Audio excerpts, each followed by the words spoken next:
sessão de abertura agora. Vai participar o Fedo, que é da Associação, da União Social dos Estudantes dos Imigrantes Haitianos, e a professora Zilde Ocoy, que é coordenadora desse projeto. Depois a gente vai ter uma mesa redonda, Haiti, que lugar é esse? Né? A Fabiana vai mediar e vai falar um pouco também sobre a questão do Haiti, porque é um trabalho que ela está desenvolvendo no mestrado. E também vamos contar com a presença do Jean Fabian, que é um doutorando em sociologia lá no Unicamp. Obrigada pela presença, viu, Fabian? Faremos o intervalo, vai ter comida haitiana aqui para vocês comprarem, enfim, eles vão... Depois acho que o Fedo pode falar um pouquinho o que eles vão trazer, mas para eles trazerem um pouco da cultura e da culinária para a gente provar, enfim, apreciar. Depois, no final do dia, depois tem uma mesa, outra mesa de imigração e políticas públicas, né? E depois música, tá? E só avisar que também a banda Satélite Music não vai poder participar, a gente teve alguns problemas com os integrantes da banda, mas vai ter música também, vai ter teatro, então um bom seminário pra gente, acho que vai ser muito bom, uma tarde muito produtiva. Obrigada. Boa tarde, pessoal.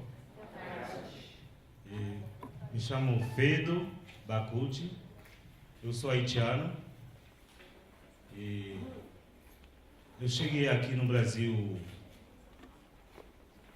desde o dia 25 de setembro de 2013 e até então eu moro aqui em São Paulo. E eu sou coordenador da União Social dos Imigrantes Haitianos, que é a USE. USE é uma associação que, desde que a gente entrou aqui no Brasil, vi as dificuldades que nossos irmãos haitianos estão passando aqui no Brasil. E a gente decidiu para montar um grupo para ver se podemos ajudar. E foi tão difícil, foi uma burocracia tão grande, mas a gente até luta muito, bateu muitas portões para ver se podemos conseguir a legalização da associação. E a associação, fizemos a primeira reunião, foi 11 de setembro de 2014. A gente conseguiu cadastrar o estatuto da associação em dezembro passado agora. Foi tão difícil, porque foi por culpa de ser imigrantes, negros, e até hoje a associação está passando por muitas dificuldades. A gente conseguiu cadastrar a associação, temos um CNPJ todo, mas agora é a Caixa que é o moral para a gente, porque temos que abrir uma conta para ver que podemos envolver em outras coisas. É muito difícil e a gente abriu, fui lá na Caixa de fim de fevereiro, entendeu? Cada vez tem uma data diferente, outra data, até hoje não saiu o número para a associação. A USE é uma associação, não é um partido político, e não temos aqui no Brasil um partido que nós estamos defendendo, só que a associação é uma associação para defender os direitos dos haitianos. E desde que a gente entrou aqui, as dificuldades são tão grandes, tão fortes, e até teve muitos haitianos já pensaram em votar, já tem muitos que já votaram. E é muito difícil também para nós, aqui como imigrantes. Tem muitas pessoas, muitos amigos que tentaram ajudar, advogados, tem o Grupo Gair, tem o CESP com Lutas, que ajudou muito. Tem um parceiro que ele chegou aqui, Ailton. É um grande parceiro que ajudou muito, mas o problema, as dificuldades são, entendeu? E hoje, a gente cadastrou já mais de 30 mil haitianos que já saíram do país.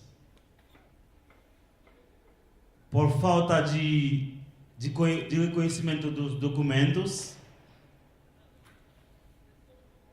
por racismo, xenofobia e muitas outras dificuldades que nós, negros, imigrantes, que estamos enfrentando aqui.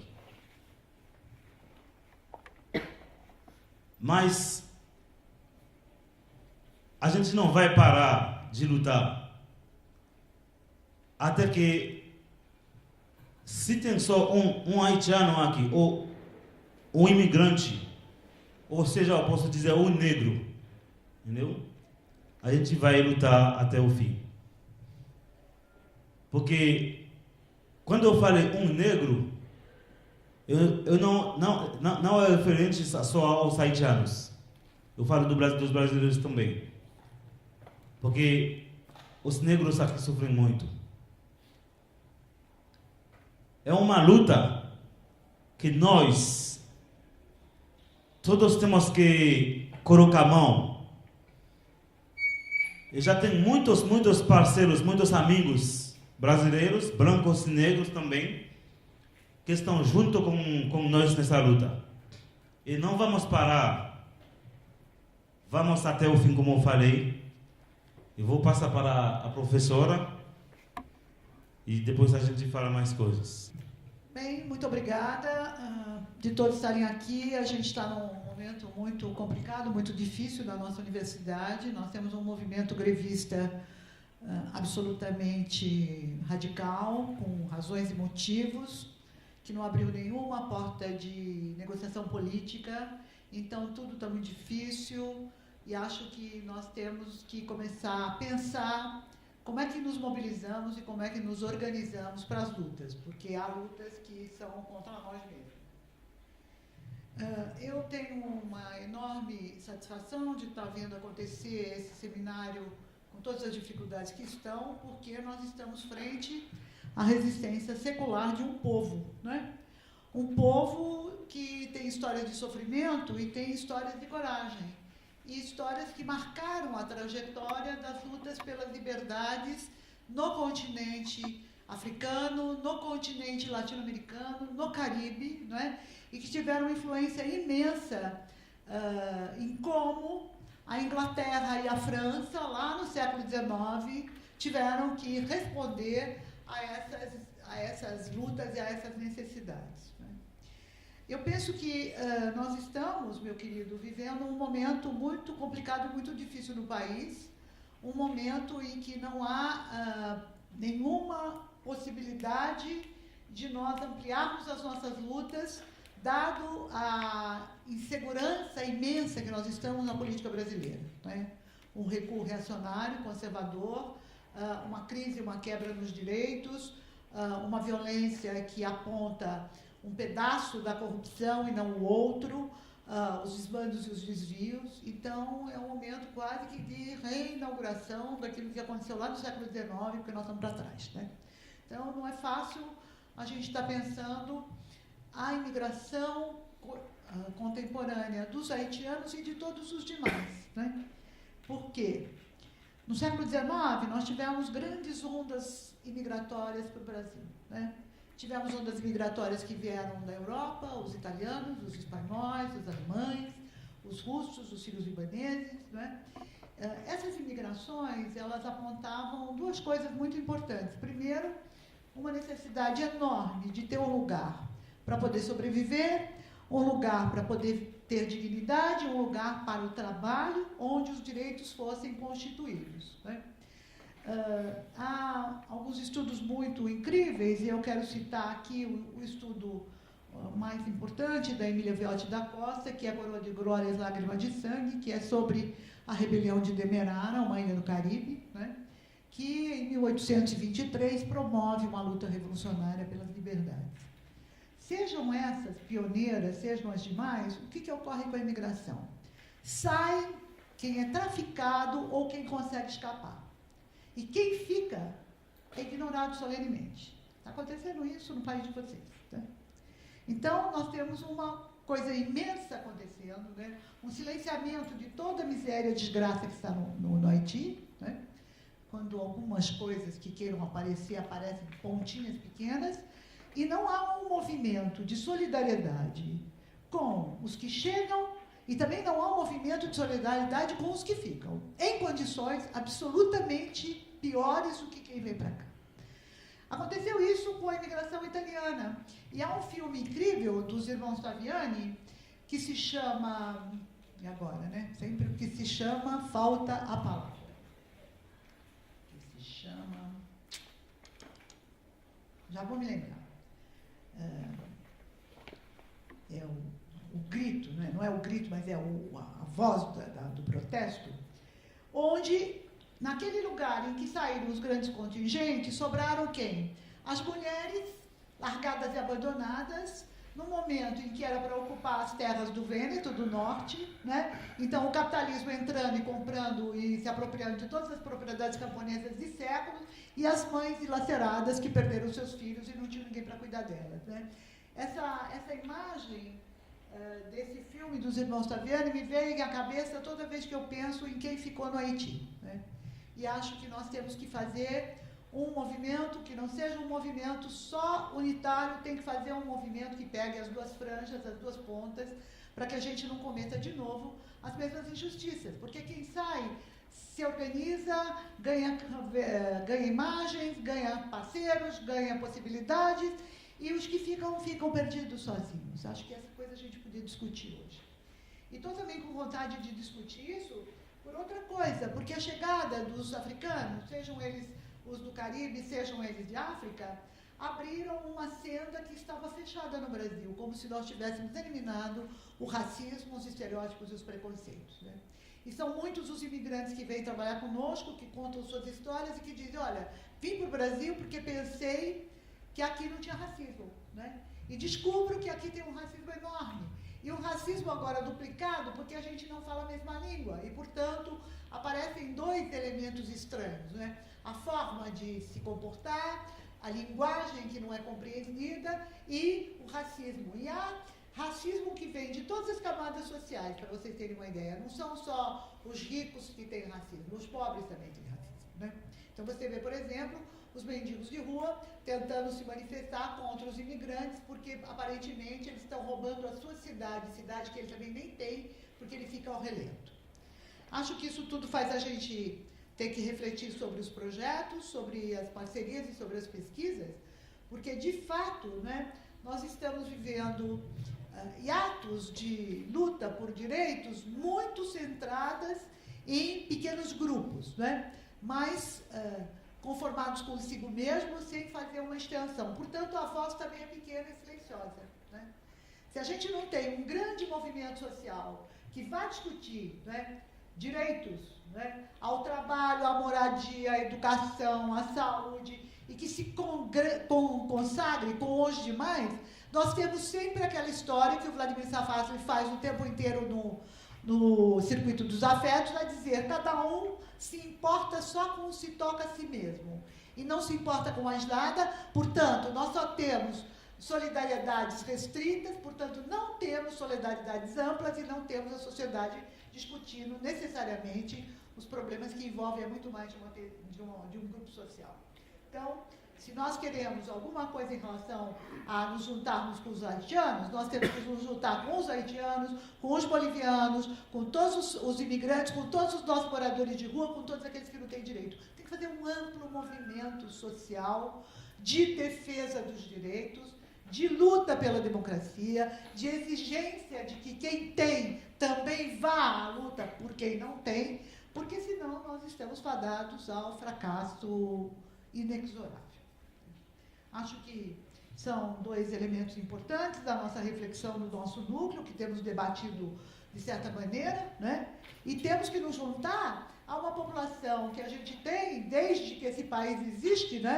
Que são as populações indígenas cada vez mais violentadas, né? E desterritorializadas. Aqui mesmo do nosso lado, né? Os guaranis em Pirituba, perdendo seus espaços, suas terras, etc., e ninguém se toca, né? Então, é assim, nós escolhemos um pequeno grupo, vamos à luta por eles, largamos todos os demais, e isso vai acontecendo todo o tempo, quer dizer, não há tessitura social de apoio generoso, amplo, àquilo que não nos concerne, mas aquilo que concerne a um grande número que precisa ser, então, trazido à mostra e à baila. Acho que esses exemplos nos levam a pensar como é que foi o processo, né, de luta pela regeneração de uma raça, né? Como é que foi o processo de luta pela abolição? Né? O processo abolicionista do século XIX se transformou num movimento mundial. Né? Mundial. Por quê? Estava envolvido colônias francesas, colônias inglesas, lutas anti-escravistas na América Latina, lutas em defesa dos indígenas na América Latina, lutas africanas. Era um movimento imenso, né, que formava um bloco mundial de luta pelas liberdades e contra a escravidão.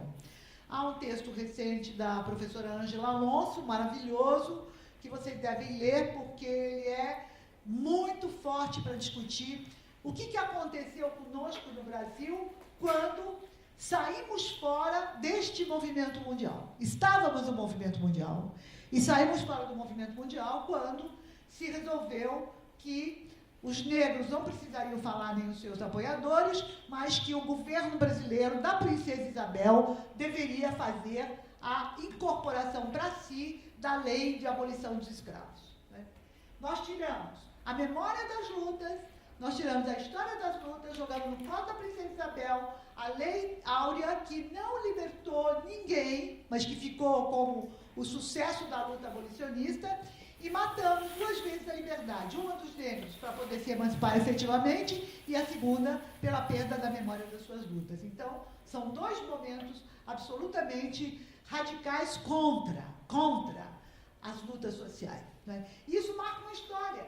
Porque nós comemoramos todo ano a desgraça do 13 de maio. Né? Demorou muito tempo para se dizer não ao 13 de maio. Né? Vamos comemorar Zumbi dos Palmares e não vamos comemorar a Princesa Isabel. Mesmo assim, o 13 de maio ainda está de pé. Né? E nós deixamos de lado, né? Mesmo quando fomos lutar pelo 25 de novembro, nós deixamos de lado a história desse processo. Né? Que história foi essa? Que lutas foram essas? Onde se rebelaram? Como se rebelaram? Né? Que trouxeram? O que foi a lei do ventre livre? O que foi a lei do sexagenário? Tem que discutir esses negócios, né? O professor Sidney Chalub faz uma história maravilhosa na visão dos vencidos, mostrando que foi uma luta imensa, né? Onde eles foram ganhando espaços por uma articulação com os jovens que se formavam na Escola de Direito do Rio de Janeiro, da Bahia e de São Paulo, né, que nos tribunais davam ganho de causas aos escravos. Né? E quando você vai para a lei mesmo, você perde esse ganho de causa. Por exemplo, né, os escravos foram sempre muito violados e havia a necessidade de pensar alternativas. Então, há projetos de como vai ser a libertação dos escravos. Bom, a visão branca da liberdade não é a visão negra da liberdade. Né? A visão branca da liberdade é: eu tiro o tráfico de escravos, que é super pesado, eu faço a reprodução e me aproprio desses braços do mercado sem regulação nenhuma. Né?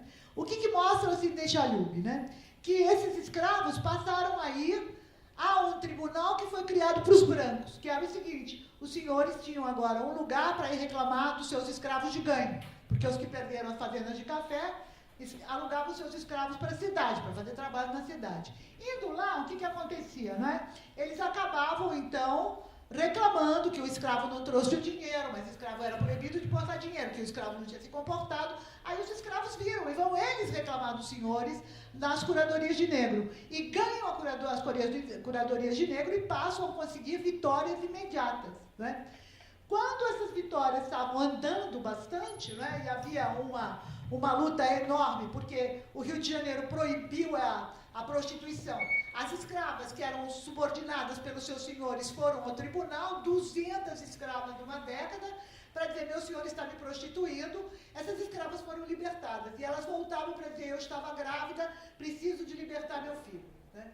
Então, vocês vejam, ação direta. Quando vem a lei do ventre livre, fica assim, todas as crianças são nascidas dessa data vão ser libertadas, mas fica na tutela do senhor até 22 anos, que era a idade em que o escravo do trabalho morria. Né? Então, vejam as manobras entre a lei, a luta política e as organizações societais. Acho que nós temos que aprender com a história. Né? Nós temos que verificar o que fazer para que a nossa luta não seja uma luta que regenera os poderosos e não liberta os oprimidos. Né? E para essa luta acontecer, nós temos que ter uma aliança de classe social. Né? Porque só quem está na miserabilidade não consegue. Precisa fazer um acordo, uma escala entre os que estão lutando pela legislação, os que estão lutando pela ética, os que estão lutando pela cultura e aqueles que são os violados que precisam de liberdade. A situação dos imigrantes é muito equivalente a isso. Né? Nós já fizemos 2 conferências nacionais sobre imigração. Né? A agenda que foi para o governo era uma agenda, assim, de 200 coisas que deveriam ser mexidas. Então, não pode, porque quando você tem muita demanda, não sai nenhuma. Né? Quais são os problemas fundamentais? Né? Nós temos que regular os problemas fundamentais. A nossa legislação sobre imigração é uma legislação que está lá atrás ainda, no tempo da repressão. Né? Sobre refugiados, sobre os trabalhadores, sobre aquelas crianças que são violadas. É uma legislação que precisa ser mudada. O imigrante sozinho não faz isso. Precisa ter o quê? Um bando de relações. Né? Os intelectuais, os advogados, ganhar ministérios para fazer uma legislação que rompa com essa droga, que eu sou sempre um perseguido, um suspeito, porque estou vindo para um país para fazer o quê? Para trazer a minha Constituição, para lutar também pelos meus direitos e para contribuir nesse processo. Para cá e para lá. O para lá é que eu estou cobrando que a gente faça. Mas para cá acontece necessariamente. Né? Quantos mil bolivianos se enfiaram nas oficinas de costura, até que pudemos discutir que eles estavam sendo tratados indevidamente e etc. Né? Eles estão fazendo contribuição, estão fazendo trabalho, estão rendendo sua força de trabalho para a riqueza do lugar, do país. E qual é a contrapartida? Né? Quando os bolivianos se organizaram mais, nós conseguimos o quê? Nós conseguimos uma legislação humanitária para a saúde e para a educação. Então, com ou sem documento, as pessoas vão ao hospital e as pessoas vão às escolas. Isso ainda está de pé? Precisa ver se está. Está de pé para todos os grupos? Né? Porque não adianta só a gente ficar pensando no macro, tem que pensar no micro da vida cotidiana. É preciso que essas pessoas tenham condições de botar seus filhos na escola, de ter atendido no hospital, de ter uma moradia decente, de poder se relacionar lá e cá e de trazer uma língua europeia para desenvolvimento da nossa sociedade. Nós podemos ter uma série de relações com a imigração haitiana, que tem de língua pátria o francês, para ensinar francês aqui na universidade. Por que não? Né? E por que não nos organizarmos autonomamente e fazer os grupos que precisam da língua, contrata os professores para fazer essa troca cultural, política, associativa? Por que o DCE não faz isso? Por que o centro acadêmico não faz isso? Por que os sindicatos não fazem isso? Né? Ficam só na briguinha rastaquera de quanto vai ser o percentual de perda que eu vou ter. E não faz uma luta política que vai levar a gente a ter um outro construto social e sair dessa miséria infernal que nós estamos, cada vez mais isolados, cada vez mais autodegradando nós mesmos e lutando não contra o poder constituído, mas contra nós mesmos. Porque cada vez que a gente fecha as porteiras e que a universidade se fecha, não é o poder constituído que se abala. São aqueles que lutaram para estar aqui, ter o seu direito a um bom ensino, para serem treinados a ser cidadãos melhores. Cidadãos melhores têm que consorciar e têm que fazer junto coisas para transformar o mundo. Não ficar na porteira botando cadeira no lugar e impedindo que as coisas aconteçam. Né? A greve troca a gente do cotidiano. Posso fazer coisas que eu não faço todo dia. Nós aqui não fazemos nada. Ficamos um bando de inércia jogado por aí, esperando o Godot, que nunca virá. A gente já sabe que o Godot não vem. Então, eu estou fazendo aqui um apelo, né, para que a gente passe a olhar, né, todos esses problemas de um outro ponto de vista. De um ponto de vista que vale preocupar com quem está aqui e com quem está lá. Que vale preocupar com quem está aqui, que vai agregar. Preocupar com eles e conosco. Virar o mundo, botá-los aqui dentro como sujeitos protagonistas e não ficar fazendo apenas um discursinho temporário que não vai a lugar nenhum. E que as pesquisas têm que dar resposta a esses problemas. A esses problemas. Não adianta eu só contar a história de você que veio, porque a tua história sozinha é pouco, né? Eu preciso de muitas histórias e alternativas, e pensamento de agregação, que faça São Paulo e o Haiti ser juntos, se organizarem, fazerem trabalhos, mudar o mundo, confraternizar no sentido de estamos fazendo uma outra política. Enquanto a gente não tiver uma outra política, a universidade continuará sendo do poder constituído, reacionária e ligada apenas aos interesses das elites. E nós, aqui nesse brejo do Butantã, nessa droga desse espaço que não tem nem possibilidade de ligar um aparelhamento, vai ver se os outros prédios são assim, né? Nós estamos aqui por quê? Porque nos deixam. Porque eles não valem nada, né? Eles não servem para nada, eles não alteram nada. E, de certa maneira, nós estamos vivendo esse diálogo desse impasse mesmo. Ou vamos aprender isso e vamos mudar o mundo, ou não vamos fazer nada. Então, também não vamos fazer teatro, né? Teatro não adianta, né? Teatro serve quando a estética é revolucionária, para a gente transformar o mundo. Quando é a mesmice, não interessa. Sinceramente, não interessa. E eu acho que é preciso a gente refletir sobre isso, doa quanto doer, levante quanto for os problemas, vamos à discussão, vamos criar alternativas, né? Vamos criar alternativas, né? Porque se nós nos juntarmos e estivermos fazendo coisas juntas, a nossa voz vai andar, a nossa voz sai e a gente vai caminhar no sentido de produzir uma outra sociedade. Porque essa daqui não vai para lugar nenhum desse jeito. Muito obrigada. Já no início da minha pesquisa sobre a imigração haitiana, acho que a primeira necessidade foi entender o que é o Haiti, né? Que lugar é esse? Já havia conhecido o Haiti, mas quando a gente vai num país, muitas vezes a passeio, a gente olha com olhar de estrangeiro, né? Só que o meu primeiro choque, talvez lá, foi perceber que o Haiti não era aquele lugar da miséria, aquele lugar das crianças abandonadas, aquele lugar do horror, como a gente via constantemente nas notícias, na televisão, principalmente depois do terremoto de 2010. E, a partir daí, eu encontrei lá, muito, pelo contrário, um povo muito forte, e um povo que se reconhece, que vai à luta, que acredita, né, e que se constrói a cada dia. E, a partir daí, eu tive até uma necessidade de entender um pouco como que isso aconteceria aqui, como esses imigrantes iriam conviver e vivenciar a realidade da sociedade brasileira. Então, a minha pesquisa, eu trabalho com história oral, entrevisto alguns haitianos que me contam um pouco da realidade deles aqui. Mas, para hoje, assim, para essa primeira mesa, que vamos falar sobre o Haiti, que lugar é esse, acho que é melhor ouvirmos também um haitiano que vai nos contar um pouco que lugar é esse, né, segundo a sua própria visão. O Jean Fabian, ele é mestre em Sociologia da Religião pela Unicamp, está no doutorado e estuda conflitos armados, mudança social, religiosa, culturais e políticas. Então, ele vai falar um pouco com a gente e, posteriormente, a gente retorna uma fala e também abriremos espaços para perguntas.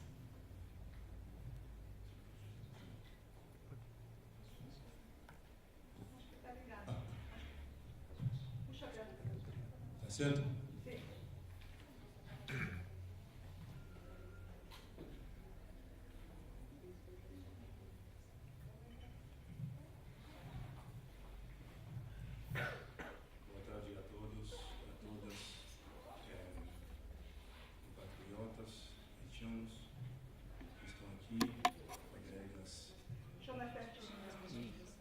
Colegas brasileiros, amigos da USP, mesmo se eu não conhece vocês fisicamente, mas a USP e a Unicamp são irmãos, universidades irmãs, que que estão passando pela mesma dificuldades nesses últimos dias. É um grande prazer estar aqui. Eu quero começar por agradecer o convite da Teresa e da Fabiana também, por essa oportunidade de falar uma outra vez sobre o Haiti. E o tema, eu acho que, seja conscientemente ou inconscientemente, o tema me digamos assim, me atraiu, me chamou muito a atenção e também consegue me fazer recolocar essa questão que eu estou sempre fazendo, o que é o Haiti, como entender o Haiti, em particular o Haiti de hoje. Eu sou Jean Fabien, eu nasci no Haiti, em Cité Soleil, e eu estou aqui no Brasil desde 2011. Eu cheguei num grupo de estudantes haitianos, no âmbito de um programa de intercâmbio de bolsas intercambiais entre o governo haitiano e o governo do Brasil. Eu fiz o meu mestrado aqui, eu defendi, na Unicamp. Agora eu estou no doutorado e a minha pesquisa de doutoramento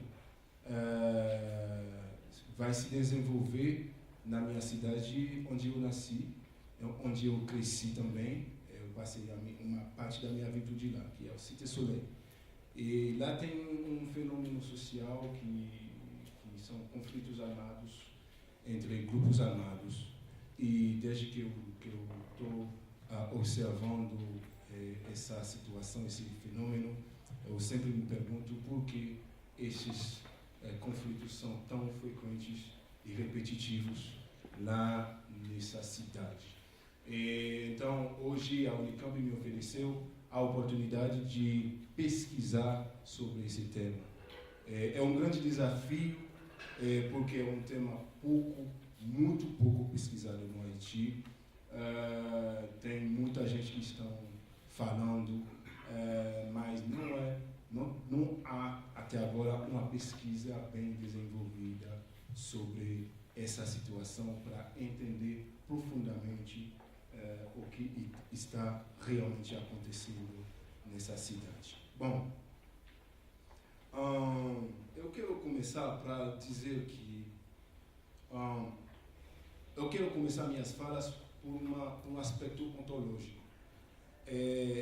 Eu acho que o ser humano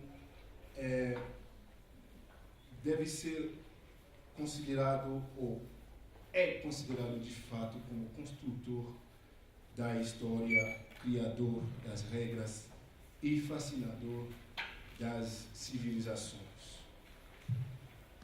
É que o ser humano está no centro da história.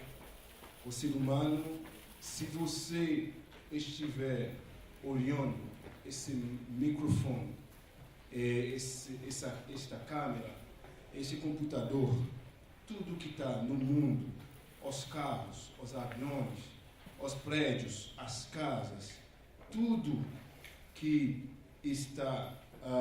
foi criado nesse mundo vem do ser humano. Se você estiver em um lugar vazio, sem ser humano, esse lugar não tem valor. Esse lugar não tem importância.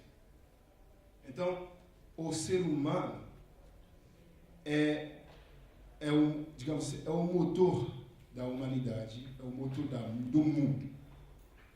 E de onde vêm todas as obras que a gente está olhando? Por exemplo, quem não gostaria de conhecer hoje a Torre Eiffel, a cidade de Nova York, o Cristo Redentor? São obras humanas. Essas obras não foram criadas por si mesmas. Então, vem do ser humano, da inteligência do ser humano.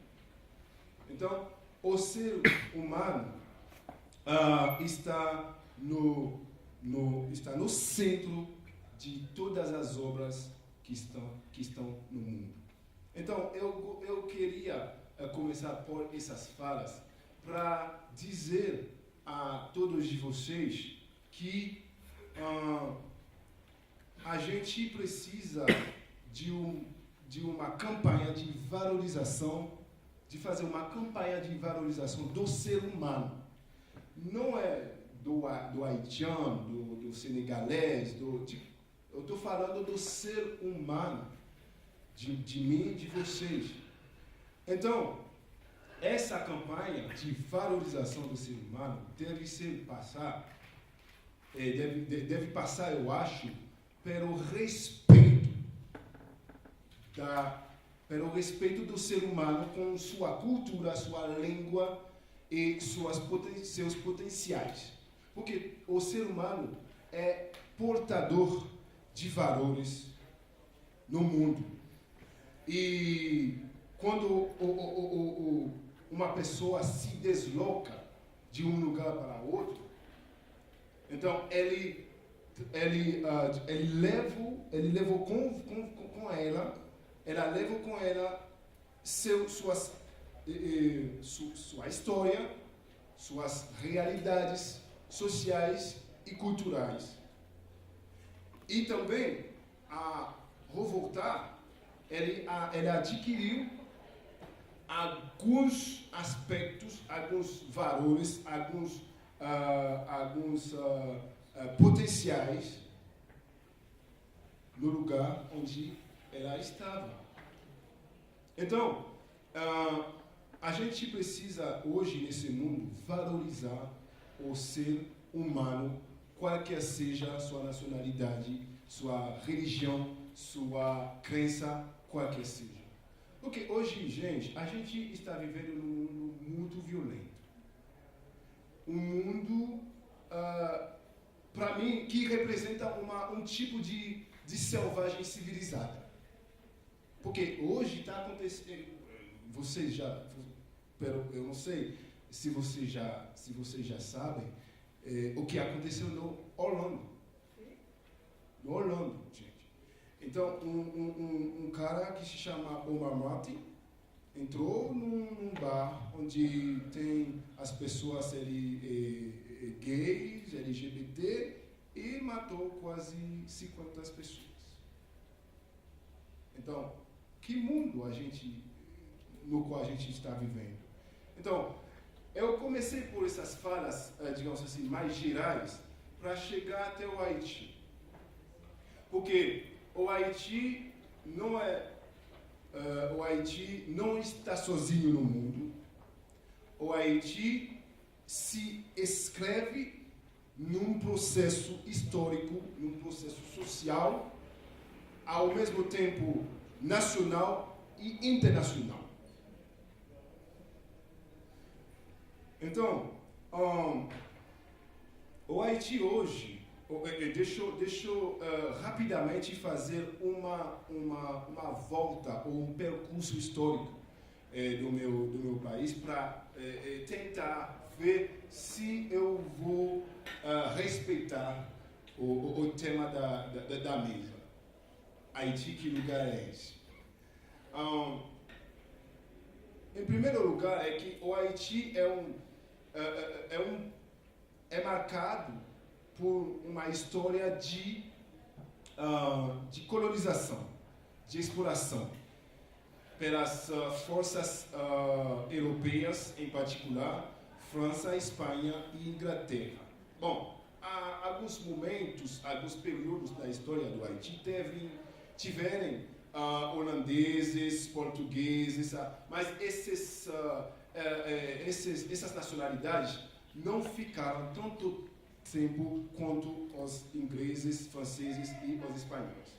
E vocês sabem que os espanhóis chegaram em primeiro lugar, e depois os franceses e os ingleses, que vão se entender para compartilhar esse território, essa ilha.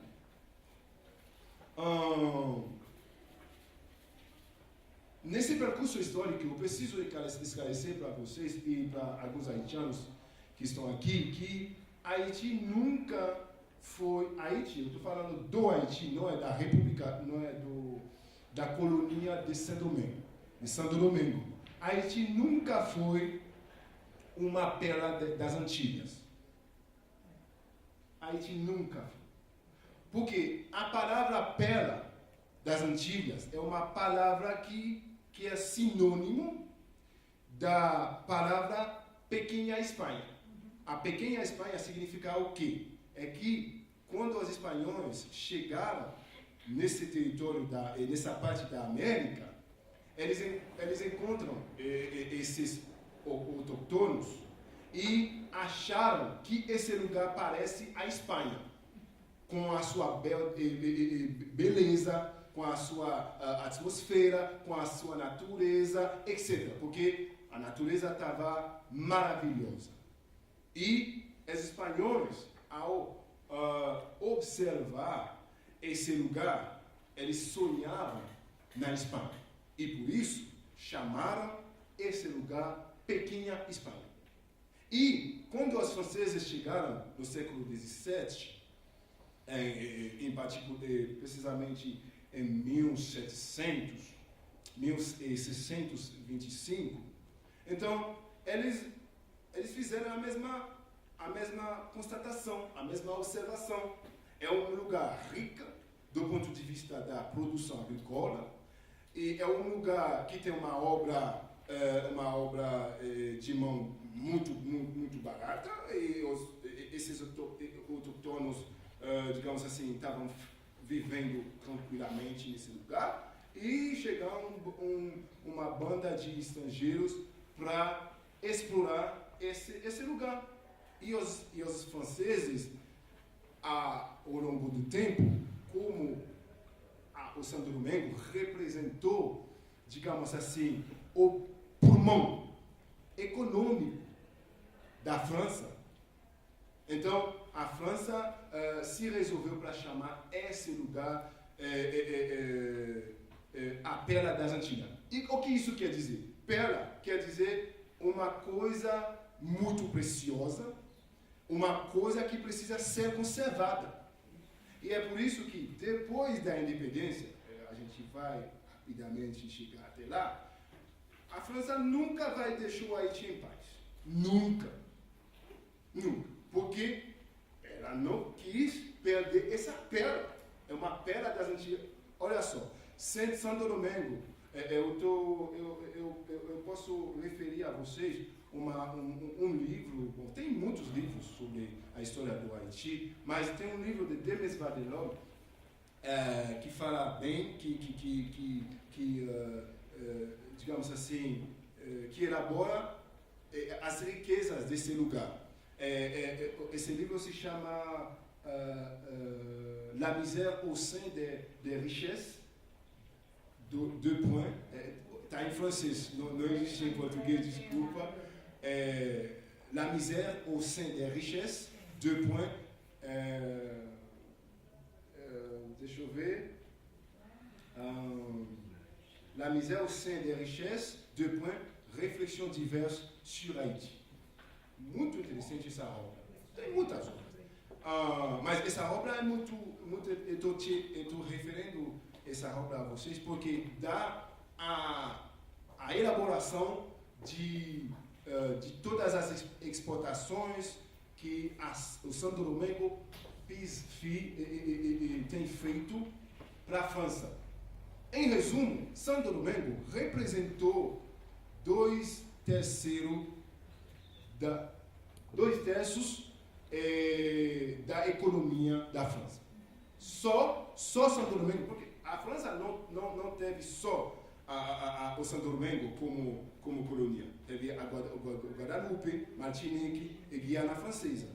Tá entendendo? Então, só o Santo Domingo poderia só os recursos, as produções de Santo Domingo representavam a maioria da produção dessas colônias.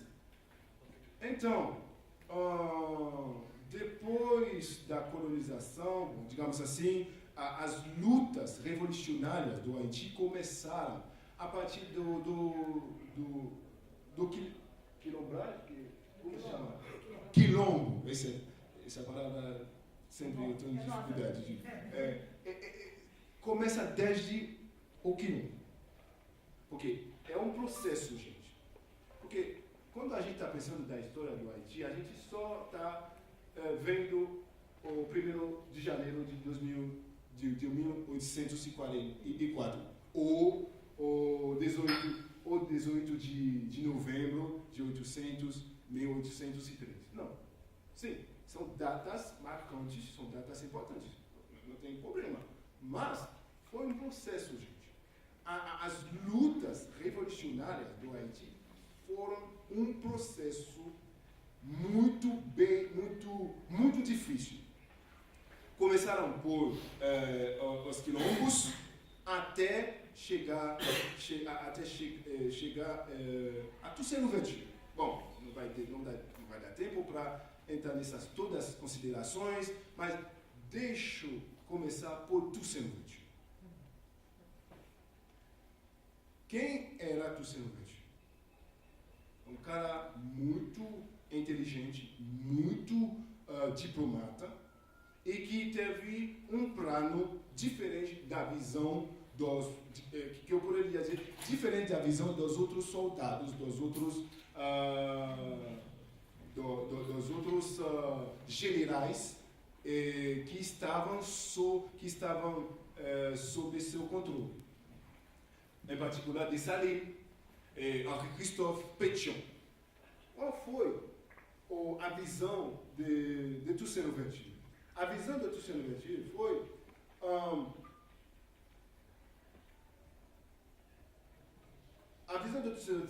mais diplomática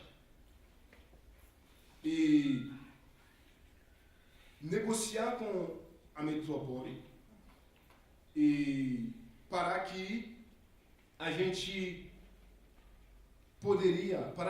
possa chegar até uma revolução doce.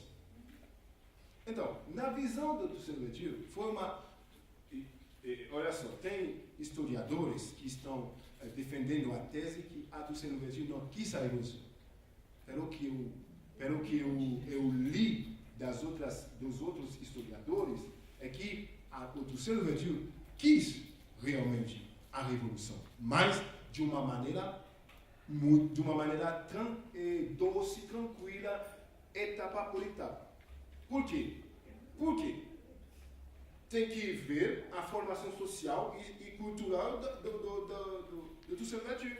O Toussaint Louverture foi formado na escola francesa e foi governador de Saint-Domingue a uma certa época e Toussaint Louverture estava frequentando as classes francesas numa certa época e ele foi mais diplomata, mais digamos, estratégia do que Dessalines. Tá entendendo? Então, realmente, o Toussaint Louverture quis a independência, quis a revolução, mas de uma maneira bem diferente dos outros generais.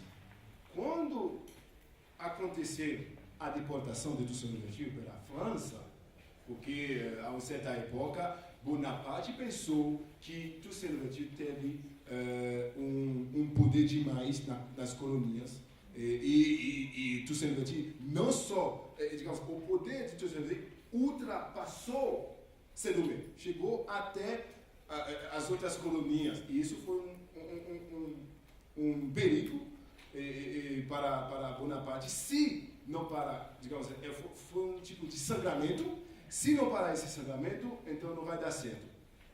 Então, a solução é a deportação de Tussanovic. A deportação de Tussanovic, eu acho que em abril de 1802, vai abrir um outro caminho, uma outra fase nas revoluções haitianas. Então, vai entrar na cena Jean-Jacques Dessalines, que foi um cara mais radical, mais direto, mais pragmático do que Tussanovic. Bom, segundo alguns historiadores, um historiador que se chama Bourboin-Aldouin, Bourboin-Aldouin e Thomas Madiou também relatou um certo bate-papo que teve entre Tussanovic e Dessalines a respeito do plano da independência. Tá? Então, Dessalines entrou na cena e Dessalines vai lutar duramente para conseguir essa independência. Com os outros soldados, Pétion, Christophe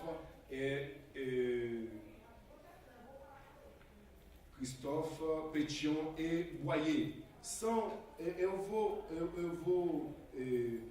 Dessalines entrou na cena e tem um plano. A visão de Dessalines é criar uma sociedade de justiça social, um país de justiça social, que todo mundo tem acesso aos bens deixados pelos colonizadores, que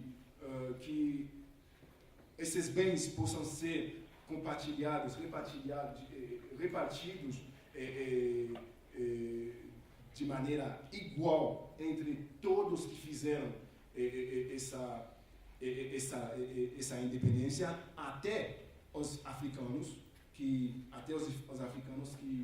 ficavam lá na África, porque Dessalines teve a consciência de que somos descendentes da África e não dá para aproveitar, para gostar desse fruto da independência sem a participação da África, esquecendo a África.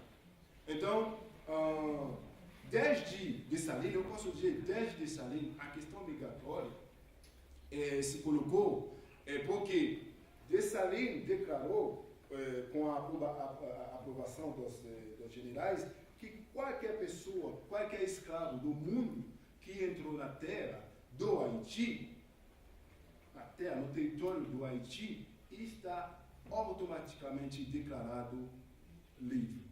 Então, o Haiti se tornou, nessa época, a partir de 1804, uma terra de liberdade, uma terra que valoriza que, digamos assim, que quebra, que rompeu com esse plano de animalização, de desumanização dos países europeus. Mas, infelizmente, Dessalines vai morrer, como todo mundo sabe, tem uma oligarquia haitiana ajudada pela França e pelos Estados Unidos nessa época, porque os Estados Unidos, olha só, os Estados Unidos sempre tiveram relações diplomáticas, relações com o Haiti desde o Haiti era colônia de Santo Domingo. A partir de 1780, que essas relações começaram, desde que Haiti era Santo Domingo. Tá? Mas essas relações, como colônia, não pudessem desenvolver de maneira normal, porque a colônia é uma propriedade exclusiva da metrópole, que era a França. Então, segundo as leis, o pacto colonial, a colônia não pode desenvolver comércios com qualquer país do mundo, sem a autorização da metrópole. Tá? Bom, e depois, bom, apesar das interdições, das palavras, das pressões da França para que essas relações possam parar, mas isso não acontece. Eu não vou entrar nessas considerações porque é um outro aspecto, é um outro ponto para abordar as relações, a história das relações internacionais entre o Haiti e os Estados Unidos. Mas deixa. O Dessalines morreu por causa de defender um plano de justiça social, um plano de igualdade social, um plano de que nós, generais do exército que fizeram essa revolução, não somos somente que vamos gozar dos frutos dessa independência. Então, essa oligarquia haitiana,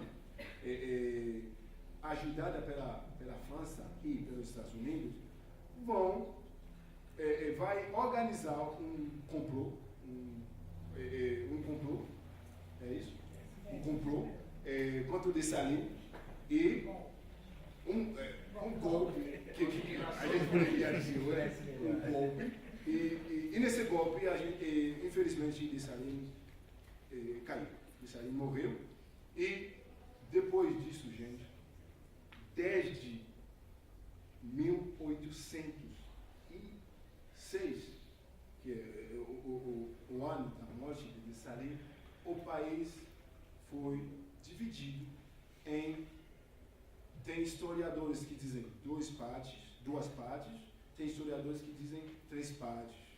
Mas a descrição não é essa. A descrição é que o país, desde então, está passando por uma situação de crise social, política, crônica. E até agora. Então, para entender a situação do Haiti de hoje, por exemplo, em particular a questão migratória haitiana, a questão migratória haitiana é sempre, a migração haitiana é sempre uma migração forçada. Forçada quando não é por causa da ditadura, por causa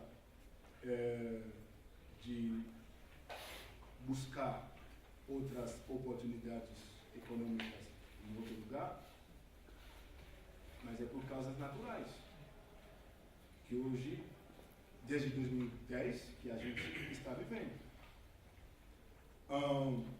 Eu estou dizendo que a migração haitiana não começou a partir de 2010, no Brasil, mas começou em outros lugares. Mas na história contemporânea do Haiti, podemos começar a entender os fluxos migratórios haitianos a partir dos anos 60, em plena ditadura. Então, os haitianos sempre foram compelidos a deixar sem lugar. Bom, sim, existem haitianos que viajam por causa própria. Eu não estou generalizando a situação. Eu não estou dramatizando a situação. Tem haitianos que viajam, por exemplo, as famílias burguesas haitianas viajam por prazer, conhecer um outro lugar, por compartilhar a cultura haitiana, etc. Por lazer. Mas a maioria dos haitianos, a migração da maioria dos haitianos é uma migração muito compelida. muito constrangida.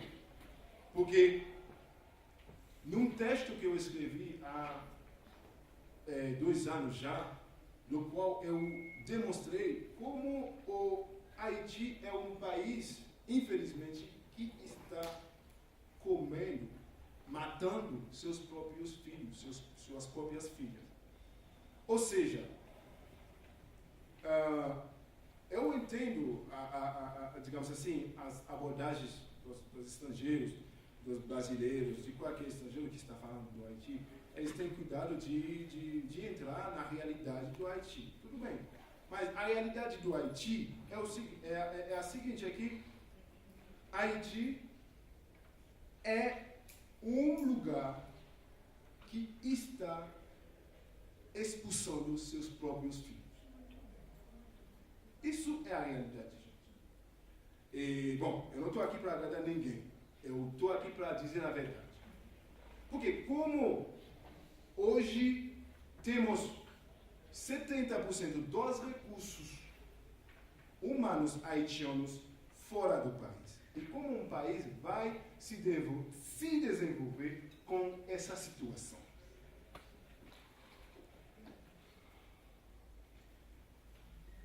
Desde a ditadura dos Duvalier, a gente tinha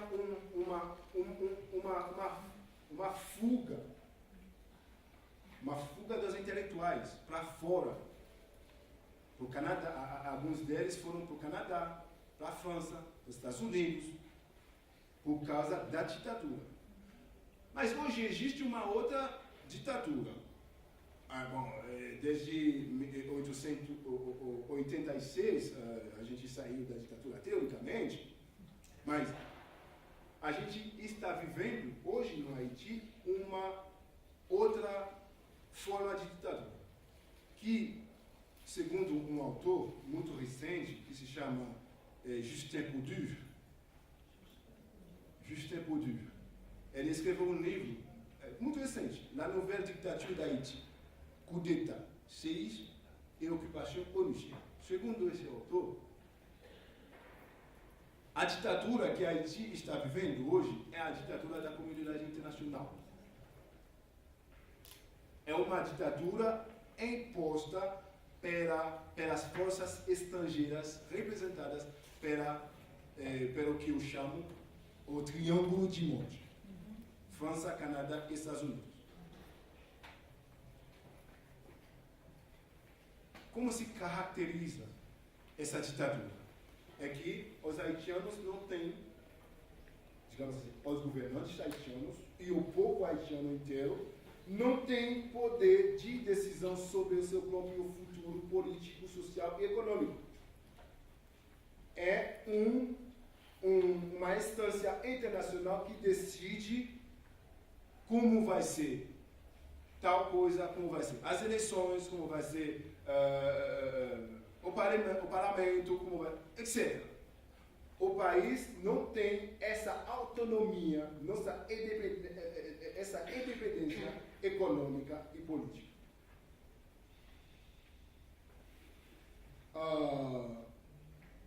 Sempre existe essa acusação que os haitianos são corruptos. Bom, corrupção existe em qualquer sociedade. Mas quem são os corruptores? Quem são os corruptores? Olha só, um raciocínio simples. A comunidade internacional diz que está ajudando o país e está doando dinheiros para fazer tal coisa. Isso, tudo bem. Mas a situação é a seguinte: eles chegaram no Haiti com seus próprios especialistas, muito jovens, como eu. E a maioria da parte do dinheiro volta para trás, para o país que está, entre aspas, ajudando o Haiti. Ou seja, Haiti é um país, certo, pobre, mas que está enriquecendo os outros. O Haiti se tornou hoje um Carrefour de enriquecimento de outras pessoas, mas não é só do Haiti. Está entendendo? Então, tem um relatório que acabou de sair recentemente, segundo o qual os Estados Unidos gastaram 33 milhões de dólares no Haiti. Para fazer o quê? Chegará em Cité Soleil, chegará em Matissan, chegará em Belém, nas zonas periféricas, pobres, miseráveis. E chegará também em Pétionville, que é uma cidade, digamos assim, reputada de cidade elite, burguesa, elítica. Mas chegará, você vai ver, você vai perguntar o que foi feito com esses 33 milhões de dólares americanos. Então, ou seja, a gente está vivendo uma situação completamente ditatorial no mundo moderno. E ninguém, digamos assim, ninguém não quer falar disso, ou tem medo de falar disso, ou às vezes estão defendendo uma categoria, um interesse, não sei. Mas hoje a situação é cada vez mais pior do que antes. Olha só, você vai perguntar com o haitiano como era, digamos assim, como está, por exemplo, como está? Bom, tudo bem. E como está esse ano? Como está andando esse ano? Como está caminhando esse ano? Esse ano é pior do que o ano passado. Ok. Ou seja, o haitiano tem um pensamento retrospectivo da sua própria realidade social. O ano passado sempre vai ser melhor do que esse ano, o presente, porque não tem mudança, não tem melhoria nas situações. Ou seja, estamos sempre mergulhados num passado que não é. Então, esse lugar que é o Haiti de hoje, eu posso dizer, como ponto positivo, ou como pontos fortes, eu poderia dizer que esse lugar que é o Haiti é um lugar que parou o tempo dos colonizadores. Porque o plano, digamos assim, o plano da Europa é sempre colocar o mundo numa escravagismo. Não tem dúvida sobre isso. Os colonizadores sempre criaram condições para explorar os povos oprimidos. Então, a Revolução do Haiti parou esse projeto que se desenvolveu, que vai se desenvolver de uma outra forma, hoje com o capitalismo, que está se desenvolvendo com uma outra alternativa, mas o Haiti parou esse projeto de uma certa forma. O Haiti fez a história, o Haiti fez uma revolução muito importante no mundo, que tem um sentido muito excelente para a humanidade, mas depois tem consequências nefastas dessa revolução. E a principal consequência é o isolamento. Mas, de qualquer forma, Haiti parou esse tempo. Haiti parou o tempo de que os colonizadores, de de criar uma sociedade, um mundo cada vez mais desigual. O Haiti diz, não, somos seres humanos, somos iguais, temos também liberdade de pensar, de sentir, de agir e de querer governarmos. Em segundo lugar, eu posso dizer, o Haiti é um lugar que criou o tempo, ou seja, o Haiti redefiniu, digamos assim,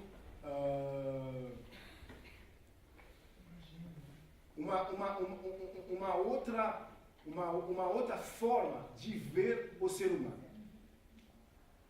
Como a professora acabou de dizer, a concepção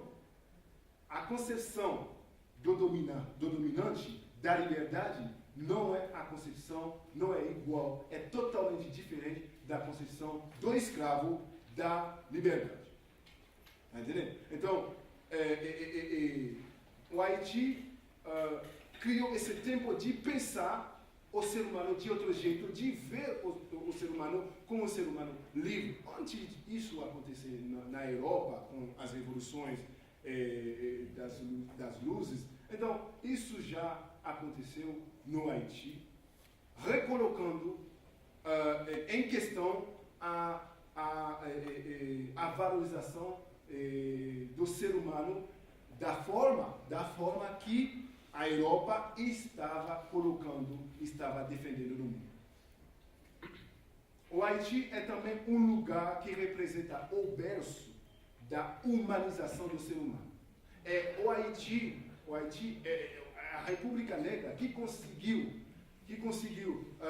bater na mesa dizendo que precisamos parar esta animalização do ser humano, de falar com uma linguagem zoológica quando está falando do ser humano. Bom, e o Haiti representa a bastião da resistência negra contra toda forma de desumanização do ser humano e de animalização. Então,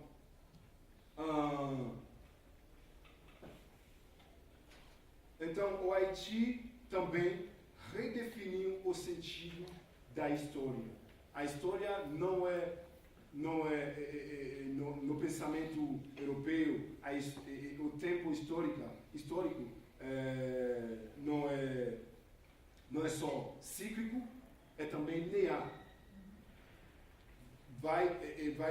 A um certo momento vai quebrar, vai romper com a antiga ordem, vai romper com o status quo, vai romper com as práticas desumanizantes, vai romper com todas essas práticas que estão desvalorizando o ser humano. Bom, também o Haiti, como eu acabo de dizer, o Haiti hoje é um país que está gastando tempo. Porque 200 anos de história e até agora o país mais pobre da América, isso precisa ser questionado. Isso precisa questionar a respeito do tempo histórico e do tempo social. Da concepção que o Haiti tem do tempo histórico e do tempo social. O que os haitianos estão fazendo com o seu tempo? Em particular, o tempo histórico e o tempo social. Bom, são considerações nas quais eu não vou entrar, porque é uma longa discussão, mas a questão do tempo se coloca no Haiti hoje, porque estamos gastando tempo, porque o tempo, olha só gente, o tempo é uma das conquistas da modernidade. A gestão do tempo é muito importante, é essencial para conseguir desenvolver alguns planos, alguns projetos. Por exemplo, uma sociedade como a sociedade americana, apesar de tudo, é uma sociedade que pensa sempre no futuro. Apesar de tudo, gente, que pensa sempre no futuro, que está, digamos assim, além do tempo. Está sempre além do tempo. Então, mas infelizmente, nossa realidade haitiana é que, como acabei de dizer, o haitiano está num passado retrocesso que não é. Está sempre pensando no passado e o presente não está sequer o futuro. Então, a questão do tempo é uma questão real que precisa ser problematizada no Haiti. O que estamos fazendo do nosso tempo? O Haiti também como acabo de dizer, Haiti é um lugar onde existe uma crise crônica da humanidade. Sim, existe a crise da humanidade. Não é legal, não é bom, não é normal, não é justo que uma parte, uma pequenininha, minoria,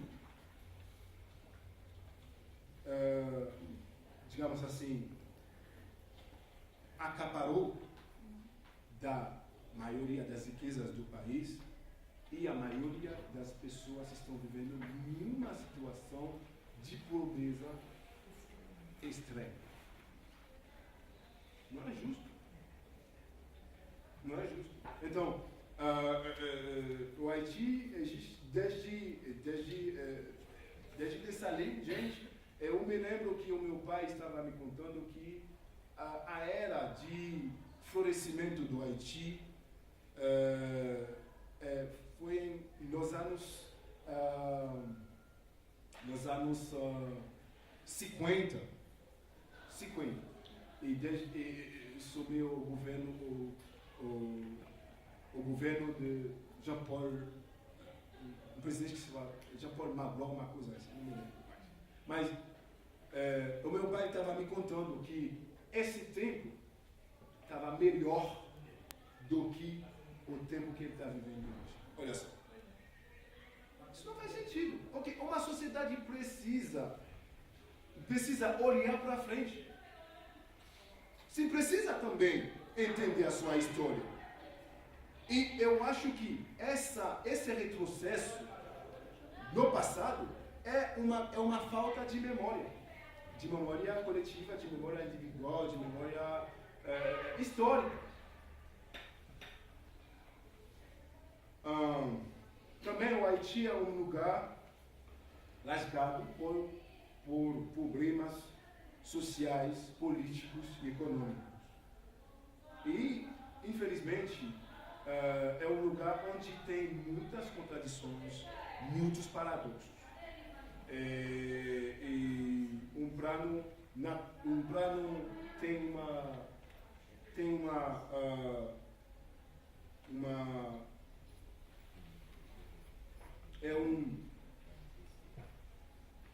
sempre eu estou observando uma certa irracionalidade nas ações, nas atuações dos governantes haitianos. Então, o Haiti é um país paradoxo porque o Haiti é só um país hoje, desde 2015 teve uma eleição e até agora não pode sair um resultado. O Haiti é um país especial que compartilha com uma ilha, que compartilha com outro país uma ilha. Isso é um caso único no mundo. Tá?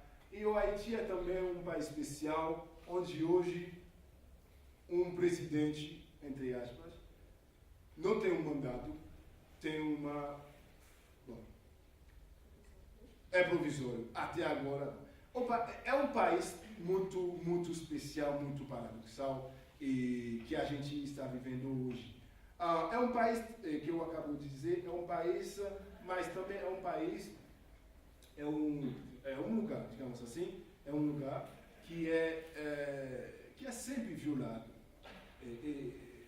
O Haiti, nas canções dos cantores haitianos, é sempre comparado a uma mulher. uma mulher virgem. Uma mulher virgem sempre estuprada. Por quem? Pelas forças dominantes estrangeiras, com a cumplicidade dos seus próprios filhos e filhas, entre aspas, das classes elíticas, das classes burguesas que estão na sociedade haitiana. Então, precisamos, concluindo minhas falas, precisamos entender o que ser haitiano no Haiti, o que ser haitiano no exterior, em particular no Brasil. Ser haitiano no Haiti hoje, por exemplo, você é haitiano, você tem alguns limites, algumas restrições a seus próprios direitos. Por exemplo, sem o direito, como uma comissão poderia pedir, recomendar a anulação de uma eleição onde participam, digamos assim, várias pessoas. E são seus direitos de votar, de escolher uma pessoa. Apesar de tudo, apesar das outras considerações. Mas como uma comissão poderia pedir isso? É negar os direitos dos haitianos, da pequenininha minoria que foi nas urnas para votar uma pessoa, para escolher uma pessoa. É só esse exemplo que eu estou precisando. Eu não precisava escolher exemplo a respeito da alimentação, da energia, etc. São direitos muito restritos, que não são protegidos no Haiti. Então, ser haitiano no Haiti hoje, os haitianos que estão vivendo aqui no Brasil, se for para o Haiti, vão